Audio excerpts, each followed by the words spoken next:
We're going to get into a lunge position where we're going to put our left leg forward and we're going to rest our left forearm on that left thigh. So we're in a strong position here.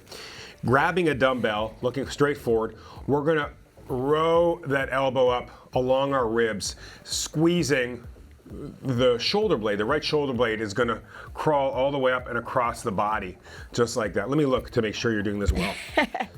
Pressure, pressure. Perfect. And so feel the scapula come, there we go, towards the spine. And it comes in towards the spine. That's really important. I always tell people, imagine you're starting a lawnmower. Okay. No one I've ever trained has ever started a lawnmower. So it's not a good example. So the example I give is imagine you're doing a single arm dumbbell row. Okay. They've done that one. Perfect. So we're going to do 4 more. Okay. That's great. I like how the scapula is coming towards the spine. And really, you're not pulling the dumbbell, okay? I don't want you to think about you're not using your arms, we're not using your forearms, we're using this, and as a byproduct, then the arms happen to move. This is gonna focus on hip extension and really contracting the hamstrings and the glutes at the same time, keeping the upper body as one unit. Okay. So, I'm gonna have the dumbbells right here. You wanna imagine that you're pushing your hips back on a horizontal track, and then bringing your hips forward again. Okay. Looking up.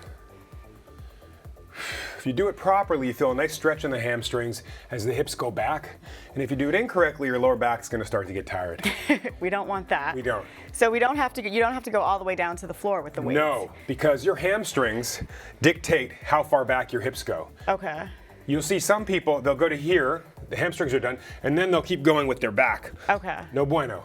No bueno. That's my Spanish.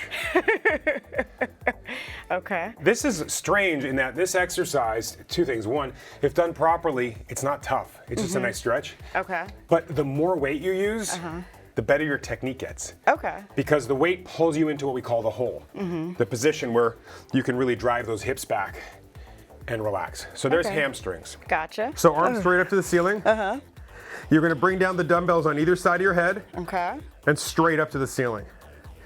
So look, there's so many different tricep exercises, but there's not so many great tricep exercises. You have dumbbell tricep kickbacks, you have dips, a lot of different movements, but none of them, in my opinion, come even remotely close to as effective as this is for strengthening, toning, and tightening the back of the arms. We'll do 3 more. Okay. I'm feeling the burn a little bit, Harley. Perfect. First I want you to do is tuck your elbows in right against your ribs and squeeze your shoulder blades back. Okay. Okay?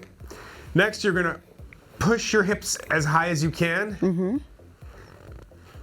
And really use your glutes. Open up your hip flexors on the way up. Perfect. Now, do you go all the way down to the ground, or? You want to go down to the ground without resting on the ground. Okay, so like a quick tap. And when you think you can go no higher, go higher.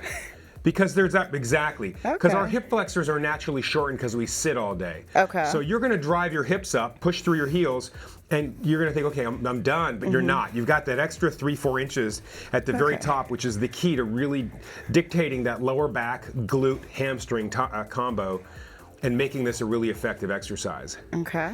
If you get really tricky, and I know you've done this with me at a boot camp before, we combine the tricep extension with the hip thrust. So grab those dumbbells. Okay. And this is where we can get fancy. All right. Arms up all the way. Okay. Keep your hips down. Okay. Bring the dumbbells down. Now, when you bring the dumbbells up, throw your hips up at the same time. Boom, boom. So what's good about kind of these multitasking moves that hit kind of 2 areas at once? Is it just double your burn? It's time effective. So if you have a 10-minute break in the day and you're trying to hit multiple body parts, this is doing that without having to change positions or without getting overly winded. You know, I wouldn't do squats and I don't know, some other crazy thing at the same time, because that's a lot to do. But this is really simple because you're already lying on your back, driving those hips up, driving those triceps. You're using the posterior chain with both of these moves, and you can do them together with ease. The last thing we're going to do is focus on the back of the core, and so we're going to do a Superman, Superwoman, super person. Okay. All right. And the mistake some people make here is they use too much neck, so it's this. You want to keep your upper body as one unit. Okay. You can put your arms forward all the way, or you can put your fingers against your temples, whatever's easier for you. Okay. I'll stretch them out this time. Perfect. Okay. So we're gonna lift the thighs, the lower body and upper body up, and back down again. And up. Perfect. And I'm gonna have you move at the same pace we move through everyday life. Okay. So how fast do you open a door? How fast do you, wave hi to somebody? We don't wave like this. So more like Right? this. Up, down, up, down, up, down. Perfect. Keep going.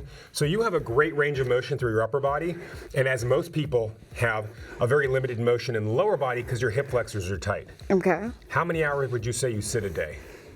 A lot. A lot. Right? Between sitting on the train or the car or your desk, Right. or meals, probably 6-7 hours a day. It's a lot. It's a A lot. lot.